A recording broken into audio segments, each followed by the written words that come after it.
കൊല്ലത്ത് ഒരു സർക്കാർ സ്കൂളിൽ ഇരട്ടകളുണ്ട്. അതെല്ലായിടത്തും ഉണ്ടാകും. പക്ഷെ ഇവിടുത്തെ പ്രത്യേകത എന്താണെന്നറിയോ? 1-2 ഇരട്ടകളല്ല, 17 ഇരട്ടകളാണ് ഈ സ്കൂളിലുള്ളത്. ചിലരെ തിരിച്ചറിയില്ല, ചിലരെ തിരിച്ചറിയാം. അധ്യാപകരും സഹപാഠികളും കൺഫ്യൂഷൻ ആകുന്ന ഒരു പതിവ് കാഴ്ചയാണ് അവിടെ ഉള്ളത്. പക്ഷേ ഈ ഇരട്ട കുട്ടികളുടെ സ്നേഹത്തിന് മുന്നിൽ അധ്യാപകരും സഹപാഠികളും ഫ്ലാറ്റ് ആകുന്ന പ്രത്യേകതയുമുണ്ട്. നമ്മുടെ എന്തായാലും രാജ്കുമാർ തയ്യാറാക്കിയ റിപ്പോർട്ട് കണ്ടുവരാം. നമ്മുടെ ജീവിതത്തിലെ ഏറ്റവും മനോഹരമായ ചില കാഴ്ചകളാണ് ഇപ്പോൾ ഈ പ്രേക്ഷകർ കാണുന്നത്. നമ്മുടെ ഇപ്പോൾ ഈ പറഞ്ഞ പോലെ കൊല്ലം വള്ളിക്കീഴ് ഗവൺമെൻറ് ഹയർ സെക്കൻഡറി സ്കൂളിൽ മൊത്തം 1700ഓളം കുട്ടികളുണ്ട്. ആ കുട്ടികളിൽ നിലവിൽ 17 ഈ ഇരട്ടകളാണ് ഈ സ്കൂളിൽ, സർക്കാർ സ്കൂളിൽ പഠിക്കുന്നത്. അതിൽ 16 പേർ ഇവിടെ പ്രസൻ്റാണ്. അപ്പോൾ അത് തന്നെ നമുക്കൊരു വലിയ കാഴ്ചയാണ്. അവർ ഒരേ നിറത്തിലുള്ള ഡ്രസ്സ് ഇടുക, അതേപോലെ ഒരേപോലെ മേക്കപ്പ് ചെയ്യുക, ഒരേപോലെ നടക്കുക, പഠിക്കുക, കിടക്കുക, ഉറങ്ങുക, അങ്ങനെ ഭക്ഷണം കഴിക്കുന്നത് ഉൾപ്പെടെ എല്ലാ കാര്യങ്ങളും. ഇതിൽ തിരിച്ചറിയുന്ന ഇരട്ടകളുമുണ്ട്, തിരിച്ചറിയാൻ കഴിയാത്ത ഇരട്ടകളുമുണ്ട്, ഉയരം ഒരുപോലെ ഉള്ളവരുണ്ട്, ഉയരം കുറഞ്ഞതും കൂടിയതുമായിട്ടൊക്കെ ഉള്ളവരുണ്ട്. ഇതൊക്കെ സ്കൂളിനെ സംബന്ധിച്ചും വളരെ സന്തോഷകരമായ കാര്യമാണ്. ഒപ്പം പഠിക്കുന്ന സഹപാഠികളും അവർക്ക് വലിയ ഒരു കൗതുകമായ കാര്യങ്ങളാണ്. ഇത് ആദ്യമായിട്ടല്ല, ഇതിനു മുമ്പ് നമ്മൾ ഇതേ സ്കൂളിൽ വന്ന് അന്ന് 40ഓളം ഇരട്ടകൾ ഉണ്ടായിരുന്ന ഒരു സ്കൂൾ കൂടിയാണ്. ഇപ്പോൾ ഇവിടെ 17 ഇരട്ടകളുണ്ട്. ഇപ്പോൾ മക്കളെ, നിങ്ങൾ ട്വിൻസ് അല്ലേ? ട്വിൻസ് നിങ്ങൾ തമ്മിൽ എങ്ങനെയാണ്? അടിയൊക്കെ ഉണ്ടാവാറുണ്ടോ? എന്തിന്റെ പേരില്ല? ഓരോരുത്തർ നിങ്ങൾ പിരിഞ്ഞിരിക്കുമോ? ഇല്ല, അതില്ല.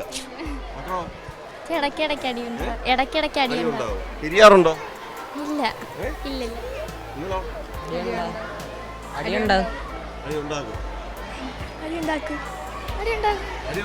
പിരിഞ്ഞിരിക്കുമ്പോഴോ? ഞാനായിരിക്കും ഫസ്റ്റ് പോയി മിണ്ടുന്നത്. പിരിയാൻ ഇഷ്ടമല്ല?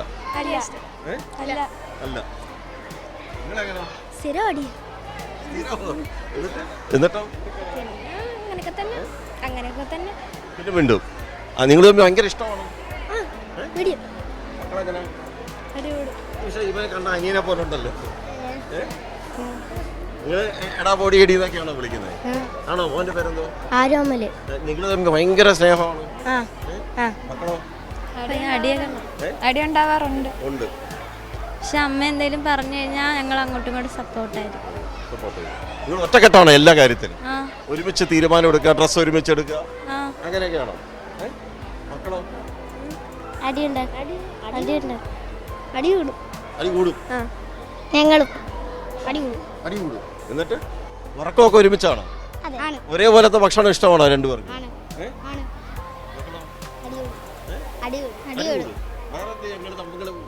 പരസ്പരം ഇഷ്ടപ്പെടുന്ന എന്തോ?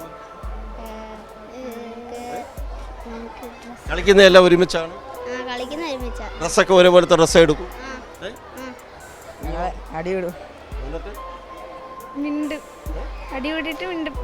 നിങ്ങൾ തമ്മിലുള്ള എപ്പോഴും ഒരു സാമ്യം എന്താ? എല്ലാ കാര്യത്തിലും ഒരേപോലത്തെ നിലപാടാണോ? ആണോ? അല്ലേ? വഴക്കുണ്ടാക്കും. എന്നിട്ട് മക്കളെ ഇങ്ങള് വസ്ത്രമൊക്കെ എടുക്കുന്നത് എപ്പോഴും ഒരുപോലെയാണ്?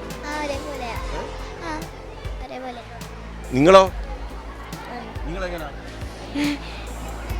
ഈ കൂട്ടത്തിൽ എനിക്ക് തോന്നുന്നു മുതിർന്നവരാ നിങ്ങൾ രണ്ടുപേരും. ഹയർ സെക്കൻഡറിയിലല്ലേ? അല്ലേ? കഴിഞ്ഞ വർഷമല്ലേ നിങ്ങൾ ഈ സ്കൂളിൽ വന്നത്? അല്ലേ? നിങ്ങൾ തമ്മിൽ എങ്ങനെയാണ്? ഭയങ്കര ഇഷ്ടം? ഒരാൾക്ക് പനി വന്നാൽ മറ്റാൾക്ക് വരുമോ? പനി അടിവിടാറുണ്ട്. പിന്നെ ഡ്രസ്സൊക്കെ എടുക്കുന്നത് നിങ്ങൾ എങ്ങനെയാ? ഉടുപ്പെല്ലാം ഒരേപോലെ എടുക്കുന്ന, ഉടുപ്പൊക്കെ ഒരേപോലെ എടുക്കുന്ന, ഉടുപ്പെല്ലാം വേറെ എടുക്കും. പല ടൈപ്പ്, രണ്ടുപേരും വ്യത്യസ്തമായ ഡ്രസ്സുകളൊക്കെ എടുക്കും. ഇനിയിപ്പോൾ നമ്മൾ ഇവിടുത്തെ അധ്യാപകർ അവരാണ് ചിലത് ഈ ചില ക്ലാസ് റൂമിൽ ഈ ഐഡൻറ്റിറ്റി, അതായത് തിരിച്ചറിയാൻ കഴിയാത്ത കുട്ടികളുണ്ട്. ചിലപ്പോൾ പേരുകൊണ്ടോ മറ്റേ ചില സമയത്ത് മാത്രം വിളിച്ചിട്ടായിരിക്കും. അങ്ങനത്തെ കൺഫ്യൂഷൻസ് ഒക്കെ ഉണ്ടാവാറില്ലേ സാർ? ഉണ്ടാവാറുണ്ട്. ഹയർ സെക്കൻഡറിയിലെ കുട്ടികൾ, ഇരട്ട കുട്ടികൾ 2 പേരുണ്ട്. അവരെ നമുക്ക് പെട്ടെന്ന് തിരിച്ചറിയാൻ പറ്റില്ല, ഐഡൻറ്റിഫൈ ചെയ്യാൻ പാടാം. അവരുടെ പഠിക്കുന്ന കാര്യത്തിനകത്തൊക്കെ അവരെങ്ങനെയാണ്? പഠിക്കുന്ന 2 പേരും ആവറേജാണ്, എന്നാലും നമുക്ക് പെട്ടെന്ന് 2 പേരും തിരിച്ചറിയാൻ പറ്റില്ല. ഒരു ഭാഗ്യമല്ലേ ഇതൊക്കെ? 6ാം ക്ലാസ് മുതൽ 10ാം ക്ലാസ് വരെ കൺട്രോൾ ടീച്ചറിനല്ലേ? അല്ല, 1ാം ക്ലാസ് പ്രീ പ്രൈമറി തൊട്ട് 10ാം ക്ലാസ് വരെ. അപ്പോൾ ഇതിൽ ഒരു ജോഡി മാത്രം ഹയർ സെക്കൻഡറിയുടേത്, ബാക്കി 16 പേരും ഹൈസ്കൂളിൻ്റെയാണ്. നമുക്ക് ചില സമയത്തൊക്കെ അവരെ തിരിച്ചറിയാനൊക്കെ പാടുപെടാറുണ്ട്. പനിയൊക്കെ വന്നാൽ 2 പേരും ഒരുമിച്ചായിരിക്കും ആബ്സെൻ്റ് ആകുന്നത്. പിന്നെ യൂണിഫോം ആയതുകൊണ്ട് തന്നെ എല്ലാ കുട്ടികളും അതുപോലെ ആയതുകൊണ്ട് വലിയ കുഴപ്പമില്ല. ഒരേപോലത്തെ ഡ്രസ്സൊക്കെ ഇട്ട് വന്നാൽ ഐഡൻറ്റിഫൈ ചെയ്യാൻ ബുദ്ധിമുട്ടുണ്ടാകാറുണ്ട്. പഠന കാര്യത്തിലും എല്ലാം ആവറേജ് ആണെങ്കിൽ ആവറേജ്, ബ്രില്യൻ്റ് ആണെങ്കിൽ ബ്രില്യൻ്റ്, 2 പേരും ഒരുപോലെയൊക്കെ തന്നെ പോകും. ക്ലാസ്സിൽ നേരിട്ട് പഠിപ്പിക്കുന്ന എന്താ ഒരു ഇതിനകത്തുള്ള നിങ്ങളുടെ അനുഭവങ്ങൾ? കൂടുതലും ഈ പറഞ്ഞ കണക്ക് ബോയ്സ് ഒക്കെ ആണെങ്കിൽ ഇപ്പം പീറ്റർ സേവിയർ അങ്ങനെ കുറച്ച് കുട്ടികളൊക്കെ ഒരേപോലെ തന്നെ ഇരിക്കുക. അപ്പം നമ്മുടെ ഈ മുഖത്തെ ചെറിയ മുറിപ്പാടുകളൊക്കെ ആയിരിക്കും വ്യത്യാസമായിട്ട് നമ്മൾ കണക്കാക്കുന്നത്. അപ്പോൾ അതൊക്കെ കണ്ട് വരുമ്പോൾ ചിലപ്പം ഒരാൾക്ക് അടി കൊടുത്തു കഴിയുമ്പോഴായിരിക്കും മിക്കവാറും അയ്യോ മാറിപ്പോയി, ടീച്ചറിന് കൊടുക്കേണ്ട അടിയായിരുന്നു മാറിപ്പോയി, അങ്ങനെയൊക്കെയുള്ള പ്രശ്നങ്ങൾ വരാറുണ്ട്. അതുപോലെ തന്നെ നിത ആ കുട്ടികൾക്കൊക്കെ ഇതുപോലെ നമുക്ക് വഴക്ക് പറഞ്ഞു കഴിയുമ്പോഴായിരിക്കും ഇന്ന ആളാണല്ലോ ചെയ്തത് മാറിപ്പോയാലോ എന്നുള്ള രീതിയിൽ. പിന്നെ കൂടുതലും അസുഖങ്ങളൊക്കെ വരുമ്പോഴും 2 പേർക്ക് ഒരുമിച്ചായിരിക്കും. പിന്നെ കലാപരമായ കഴിവുകളൊക്കെ ആണെങ്കിൽ 2 പേരും ഒരുപോലെ തന്നെ പുലർത്തുന്നുണ്ട്. ഇത് നമ്മുടെ ഒരു ഗവൺമെൻറ് സ്കൂളിലെ ഒരു പൊതുവിദ്യാലയത്തിൻ്റെ ഏറ്റവും മനോഹരമായ നിമിഷങ്ങളും കാഴ്ചകളുമാണ് നമ്മളിപ്പോൾ ഈ കണ്ടതും കേട്ടതുമൊക്കെ. അധ്യാപകർക്ക് പലപ്പോഴും കൺഫ്യൂഷനാണ് ഇതിൽ ഏതൊക്കെയാണ് കുട്ടികളുടെ. ചിലരെ ഈ പറഞ്ഞതുപോലെ ചിലരെ തിരിച്ചറിയാനാകും, മറ്റുപലരെ തിരിച്ചറിയാനേ കഴിയാത്ത വിധം ഇവരെല്ലാം മുഖസാമ്യം ഉള്ളവരുമുണ്ട് ഇക്കൂട്ടത്തിൽ. അവർ തന്നെ ആ കുട്ടികളെല്ലാം പറഞ്ഞ് നമ്മൾ കേട്ടല്ലോ. രാഹുൽ ചന്ദ്രനൊപ്പം രാജ്കുമാർ.